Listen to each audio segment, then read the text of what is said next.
പള്ളിയുടെ ഈ തിരുസന്നിധിയിലെത്തി ഈ പള്ളിയുടെ സമർപ്പണത്തിന്റെ ഭാഗമായി നടക്കുന്ന കേവലം ഒരു ചടങ്ങ് മാത്രമാണ്. മത്സരത്തിനപ്പുറത്തേക്ക്, വാശിവൈരാഗ്യങ്ങൾക്കപ്പുറത്തേക്ക് ഓരോ വർഷവും വള്ളപ്പുഴയിൽ നിന്നും ഈ ഓണനാളുകളിൽ പുകഴ്ത്തി നിൽക്കുന്ന ഈ പമ്പാനദിയുടെ കുഞ്ഞോളപ്പരപ്പുകളിലേക്ക് തങ്ങളുടെ പുണ്യം നിറഞ്ഞ വള്ളപ്പുഴകളിൽ നിന്നും ആ തിരുവാറുമുളയപ്പന്റെ തിരുവുൾക്കാഴ്ചയെ അങ്ങനെ തെല്ലി ഇറക്കി ഈ പമ്പയുടെ നെട്ടായത്തിലേക്ക് കൊണ്ടുവന്ന് ഭഗവാൻ പാർത്ഥസാരഥിയുടെ പാതാരബിന്ദങ്ങളിൽ ഒന്ന് സമർപ്പിച്ച് അവിടെ നിന്നും ഭൂമും മാലയും പ്രസാദവും എല്ലാം വാങ്ങി ഇടയ്ക്കിടയ്ക്കുള്ള വള്ളസഖ്യയുടെ മഹാപുണ്യവും ഏറ്റുവാങ്ങി ഈ ചടങ്ങിൽ എല്ലാ തരത്തിലും പൂർണ്ണമായി ഇടപെട്ട് നിൽക്കുവാനുള്ള അവസരമായാണ് ഈ 51 കരകളും ഈ പള്ളിയുടെ സംഗമത്തെ കാണുന്നത്. അതിൽ മത്സരം എന്ന് പറയുന്നത് 1970 നമ്മുടെ ആദ്യപാദത്തിൽ ആരംഭിച്ച മറ്റൊരു ചടങ്ങാണ്. ജനക്കൂട്ടത്തിൽ ആവേശം വർദ്ധിച്ചപ്പോൾ, ഇത്രയും പള്ളിയോടങ്ങളുടെ അഴകും പെരുമയും മഹിമയും ഗരിമയും വർദ്ധിച്ചപ്പോൾ,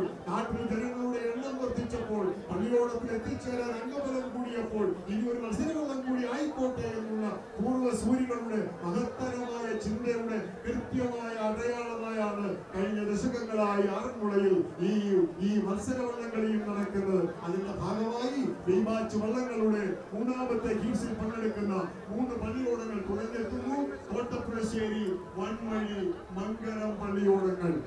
തോട്ടപ്പുഴശ്ശേരി പള്ളിയോടം ആറന്മുള പാർത്ഥസാരഥി വാണരുളുന്ന പുണ്യസംഗീതത്തെ പമ്പാനദിക്ക് മറുകര നിന്ന് തൊഴുത് നമസ്കരിച്ചാണ് തോട്ടപ്പുഴശ്ശേരി കരക്കാരുടെ ഓരോ ദിവസവും കടന്നു പോകുന്നത്.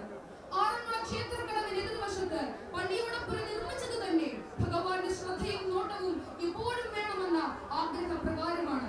പള്ളിയോടങ്ങളുടെ ആവിർഭാവകാലം മുതൽ കരയ്ക്ക് പള്ളിയോടം ഉണ്ടായിരുന്നു. എന്നാൽ 1993 മുതലാണ് നിലവിലുള്ള പള്ളിയോടം കരയ്ക്ക് സ്വന്തമായത്. 2008 ചങ്ങങ്കര വേണു ആചാര്യയുടെ നേതൃത്വത്തിൽ പള്ളിയോടം പുതുക്കിപ്പണിതു.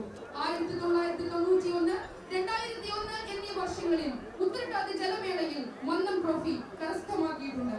തിരുവോണത്തോണിക്ക് അകമ്പടി സേവിക്കുന്നത് ഉൾപ്പെടെ ആറന്മുളയിലെ ആചാരപരമായ എല്ലാ ചടങ്ങുകളിലും പങ്കെടുക്കുകയും വിവിധ ജലോത്സവങ്ങളിൽ പങ്കെടുത്തുകൊണ്ട് വിജയം കൈവരിക്കുന്നതുമായ പള്ളിയോടമാണ് തോട്ടപ്പുഴശ്ശേരി. ക്യാപ്റ്റൻ ശ്രീ അജീഷ്, പ്രതിനിധികൾ ശ്രീ KV സാമ്പദേവൻ, ശ്രീ KR അജുകുമാർ. ഉടമസ്ഥാവകാശം തോട്ടപ്പുഴശ്ശേരി പള്ളിയോട സേവാ സമിതി. അടുത്തതായി വൺമഴി പള്ളിയോടം. പതിറ്റാണ്ടുകൾക്ക് മുൻപ് സ്വന്തമായി പള്ളിയോടം ഉണ്ടായിരുന്ന കരയാണ് വൺമഴി.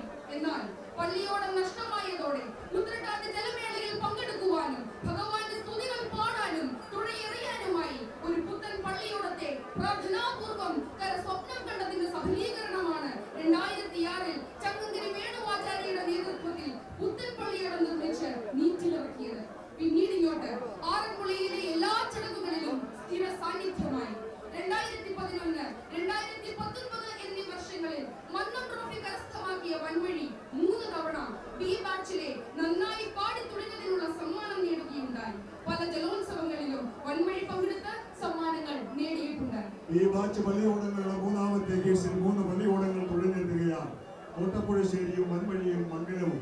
1959 പായിപ്പാട്ടിൽ നിന്നും മംഗലത്തിലെത്തിയ പടിഞ്ഞാറൻ ചുണ്ടൻവള്ളം ഏറ്റവും മനോഹരമായ രീതിയിൽ ഭഗവാന്റെ പള്ളിയോടമാക്കി മാറ്റിയെത്തിയതാണ് ഇപ്പോൾ നാം കാണുന്ന 9ാം നമ്പർ മംഗലം പള്ളിയോടം. ക്യാപ്റ്റൻ ശ്രീ അനിൽകുമാർ. ഉടമസ്ഥാവകാശം 573ാം നമ്പർ NSS കരയോഗത്തിനാണ്. ആ 3 പള്ളിയോടങ്ങൾ തോട്ടപ്പുഴശ്ശേരിയും വൻവഴിയും മംഗലവും ഈ സത്രക്കടവിൽ ഈ വിശിഷ്ട അതിഥികൾക്കുള്ള പവലിയന്റെ മുൻപിൽ ഇരുന്നാൽ നേരെ എതിർക്കരയിൽ കാണുന്നു തോട്ടപ്പുഴശ്ശേരിയുടെ സ്വാഗത ബാനർ. ആ തിരുവാറുമുളയപ്പനെ സദാ പ്രണമിച്ചു നിൽക്കുന്ന കരകളാണ് ഇവയെല്ലാമെങ്കിലും തിരുവാറുമുളയപ്പന്റെ പാദസേവ ചെയ്ത് കിടക്കുന്നു തോട്ടപ്പുഴശ്ശേരി നാട് എന്ന് പറഞ്ഞാൽ അതിൽ തർക്കവിതർക്കങ്ങളില്ല. തോട്ടപ്പുഴശ്ശേരിയും വൻവഴിയും മംഗലവും അങ്ങനെ തുഴഞ്ഞെത്തുകയാണ്. ഞാൻ പറഞ്ഞല്ലോ, മത്സരത്തിന്റെ ആവേശമല്ല, മത്സരത്തിന്റെ വൈരാഗ്യമല്ല, മറ്റു പലയിടങ്ങളിൽ നടക്കുന്ന വള്ളം കളിയല്ല ഇവിടെ നടക്കുന്നത്. ഇവിടെ ജലോത്സവമാണ് നടക്കുന്നത്, ഇവിടെ ജലസമർപ്പണമാണ് നടക്കുന്നത്. ഈ